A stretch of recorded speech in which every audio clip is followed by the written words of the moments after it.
આજે વહેલી સવારે મોટા વરાછા ખાતે રહેતા સિનિયર પત્રકારના ઘરને અજાણ્યા તસ્કરોએ નિશાન બનાવ્યું હતું. ઘરમાંથી રોકડ રૂપિયા 50,000 અને 22 તોલાથી વધુ સોનાના દાગીનાની ચોરી કરી હોવાની ફરિયાદ ઉત્તરાયણ પોલીસ સ્ટેશનમાં નોંધાતા સ્થાનિક પોલીસ અને તુરંત ક્રાઇમ બ્રાન્ચની ટીમે ઘટના સ્થળે પહોંચીને તસ્કરોનું પગેરું શોધવા તજવીજ હાથ ધરી.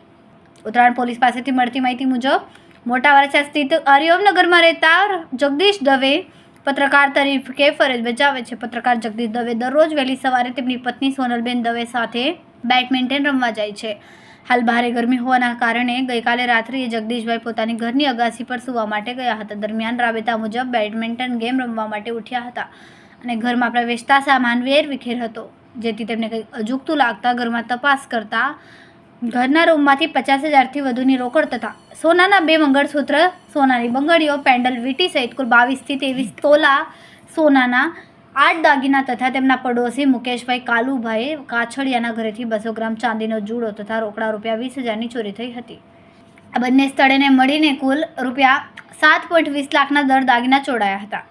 પત્રકાર જગદીશ દવે આ અંગે ઉત્તરાયણ પોલીસમાં ફરિયાદ નોંધાવી, જેથી ઉત્તરાયણ પોલીસે પીઆઈ સહિતનો કાફલો ઘટના સ્થળે પહોંચીને 10 સ્ક્વોડની ટીમ દ્વારા તસ્કરોનું પગેરું શોધવાની તજવીજ હાથ ધરી છે.